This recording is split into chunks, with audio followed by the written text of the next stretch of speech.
The Leprechaun's Gold by Pamela Duncan Edwards and Henry Cole. Long ago, before even your great-great-grandfather was born, there lived in a small village in Ireland a man known to all as Old Pat. Old Pat was a harpist, and a good one at that.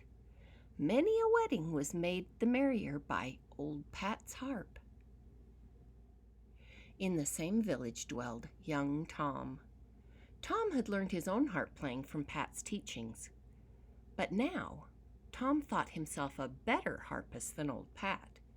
He was much given to boasting and bragging and charging the villagers great amounts of silver for his skills. Old Pat was humble and willing to play his music for free for those he knew had not the means to pay. "Foolish old man," scoffed young Tom. "What use is a gift if not to make you rich?" Old Pat replied, "I am rich in friends, and that is enough." It is to be supposed that life would have continued along its way for Old Pat and young Tom had they not seen the announcement. By order of the king, harping contest to choose the finest harpist in Ireland at the royal palace. All may enter. "To be known as the best harpist in Ireland would be an honor indeed," said Old Pat. "Don't waste your time, old man," sneered Tom. "It's a young man like myself they'll be wantin'." But Pat shook his head and gathered his few meager possessions for the journey. "Ha!" thought young Tom, "if we travel together, he's sure to offer me a bite of his food. That would save me a penny or two." And so it was that on this night the two sat together by their fire of twigs. They were footsore and weary from walking the many miles toward the royal palace. As he listened to Pat practicing for the contest, a sudden thought flashed through young Tom's mind. "I could lose to this ridiculous old man." So, as Old Pat turned his head for a second, the wicked boy quickly snapped the string on Pat's harp and pushed his own spare string deep inside his bag. "I'm sorry for your trouble," he said to Old Pat, "but I have no string to lend you, for I might need it myself." Old Pat sighed. He had no money to buy a new string. The harping contest was as good as lost. Then, suddenly through the darkness came a cry. "Help!" The two men shivered, for they knew tales of tricks played on poor travelers by villain leprechauns. "Surely 'tis the little people that's after us," whispered young Tom. But as the voice rose to a wail, Old Pat's kindness of heart proved stronger than his fear of leprechaun tricks. "We must find out who's in trouble," he cried to Tom. "Not I," declared young Tom. "I'll have nothing to do with it. I'll not take the risk of missing the contest." He turned his back to the voice and covered his ears. On shaking legs, Old Pat walked toward the sound of the voice. In the clearing, he saw a tiny man with his foot down a rabbit hole. "Help me, sir," cried the little man. "I took off me shoes to rest me feet, and a rabbit has taken hold of me big toe. Help me!" From deep in the burrow came the shrill laugh of the rabbit. "Let go, you rogue!" the little man yelled down the hole. "I'll have you for dinner, you pesky bag of flea-ridden fur." "I'll soon fix that scoundrel," thought Old Pat. He bent down and barked piercingly as a fox might in the night. The rabbit let out a scream of fright, and out popped the little man's toe. "Thank you," cried the leprechaun, for a leprechaun he was. "Come," said Pat, trying not to laugh, for a funnier sight he thought he never to see. "I've not much to offer, but what I have you're welcome to share."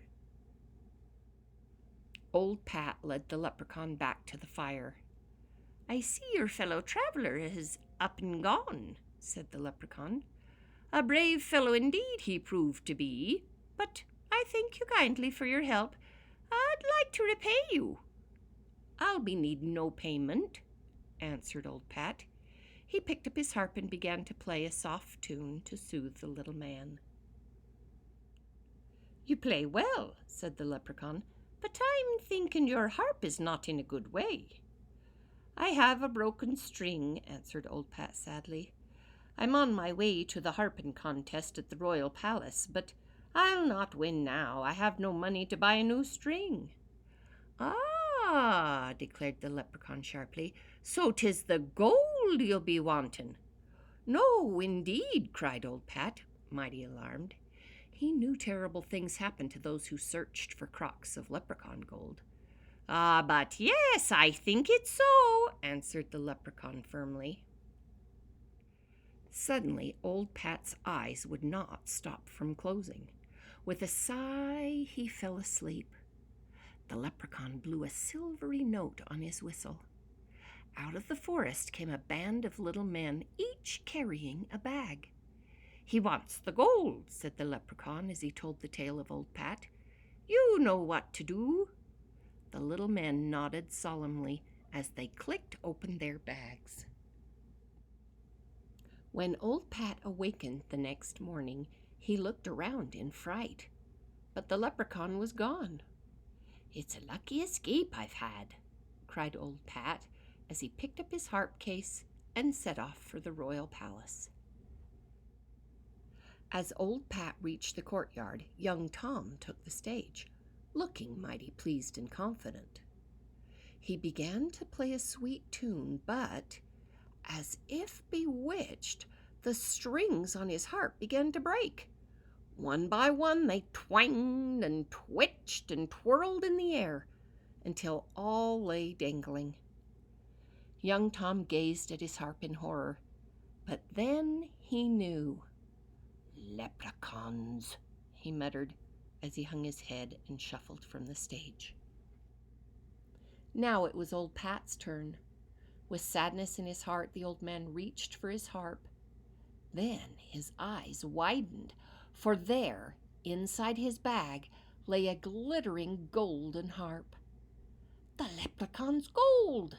gasped old Pat. He lifted the golden harp and began to play.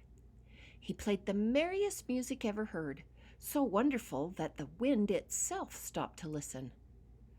A wild tune it was, which filled the people's hearts with joy and their lips with laughter. As the magic seized their feet, the people began to dance. Soon the courtyard was filled with a dancing, singing, laughing crowd.